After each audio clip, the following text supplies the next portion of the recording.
লেখা আছে আমি একটা মামলা খাইলাম। মামলাতে 2006 সালে কারা ক্ষমতায় ছিলেন, তিনি আমার বিরুদ্ধে একটা মামলা হলো 189/06, তারিখটা হচ্ছে 28/8/2006। এই মামলাতে এইখানে আমার বিরুদ্ধে মামলা হলো। মামলায় 8 জন সাক্ষী মানা হলো।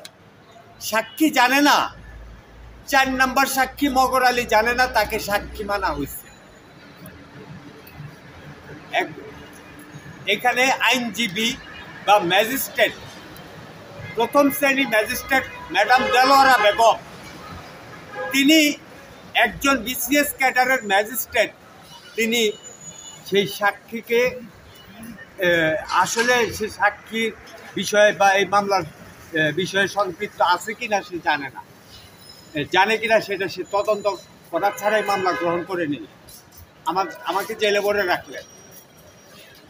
আসেন 2008 সালের একটা ঘটনা, মামলা নাম্বার 289/08।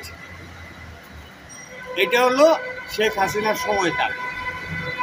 এই মামলায় যে দলিলটা নিয়ে মামলা হলো, সেই দলিলটা আদালতে দাখিল করা ছাড়াই উনি মামলাতে ওয়ারেন্ট দিয়ে দিলেন, আমাকে জেলে ভরে রাখলেন 1 বছর। এই ছিল বিগত দিনের সরকারের বিচার ব্যবস্থা। মামলা নাম্বার 289/08, চিফ জুডিশিয়াল ম্যাজিস্ট্রেট আদালত টাঙ্গাইল। এই সমস্ত মামলা জনিত কারণে এই যে 4 নম্বর সাক্ষীকে 189 মামলার 4 নম্বর সাক্ষী মগরকে এইখানে 2 নম্বর বিবাদী করা হলো। এইখানে একটা খুনাখুনির মতো অবস্থা হয়ে গেছিল। তাহলে এই মামলাগুলি তাকে জানানোর জন্য আমাকে 777-13 একটা নির্বাহী ম্যাজিস্ট্রেট আদালতের আশ্রয় নিতে হলো এই মামলার নথি সাক্ষী। এই ছিল আপনাদের বিচার ব্যবস্থার নমুনা। আপনারা কি সংস্কার করবেন? আমাকে হত্যা করার জন্য, আমার মতো হাজারো সালাউদ্দিনকে হত্যা করার জন্য যে আপনারা আইন ও বিচার ব্যবস্থা চালু করছিলেন, শুধু আইন ও বিচার ব্যবস্থা না, শিক্ষা খাতে, সমস্ত খাতে আপনারা দুর্নীতি এবং সন্ত্রাসের রাজত্ব কায়েম করছিলেন। একটু থামেন। ওই আমাদের ডক্টর ইউনূস সাহেব আছেন এবং উপদেষ্টা মণ্ডলী আছেন, তারা সুশিক্ষিত এবং খুব উন্নত মানের একজন উপদেষ্টা পরিষদ গঠন হয়েছে। তাদেরকে এই সমস্ত বিষয় একটু সংস্কার করতে দেন। কেন এত তাড়াতাড়ি আপনারা নির্বাচন চাচ্ছেন? আমাদের মতো শত শত সালাউদ্দিনকে আবার রাস্তায় নামানোর জন্য এই উদ্দেশ্যেই কি আপনারা নির্বাচন চাচ্ছেন?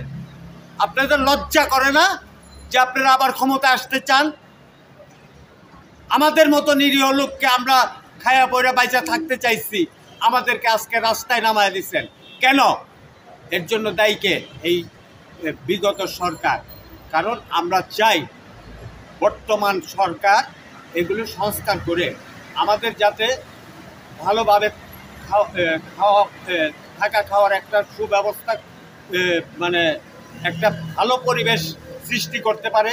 এই জন্য একটা শিক্ষিত সমাজ এবং উন্নতশীল একটা পরিবেশ আসছে। বর্তমান উপদেষ্টা মণ্ডলী মহোদয়, তাদেরকে আপনারা সহযোগিতা করুন। কেন তাদেরকে বারবার, এই যে কিছুদিন আগে আপনারা দেখছেন সচিবালয়ে আগুন, কেন তাদের বদনাম করে তাদেরকে তাড়িয়ে দেওয়ার জন্য, যাতে আপনারা পুনরায় দুর্নীতি করতে পারেন। আপনারা এই দুর্নীতির পথ আপনারা ছেড়ে দেন, আপনারা ভালো হয়ে যান। এই বর্তমান সরকারকে, যারা অন্তর্বর্তী সরকারকে আপনারা সহযোগিতা করেন। আমি মনে করি এই অন্তর্বর্তীকালীন সরকার এক উন্নত মানের একটা সরকার আসছে, তাদেরকে সবাই সহযোগিতা করুন এবং সংস্কারের পরবর্তীতে আপনারা নির্বাচনের ব্যবস্থা করুন। ধন্যবাদ।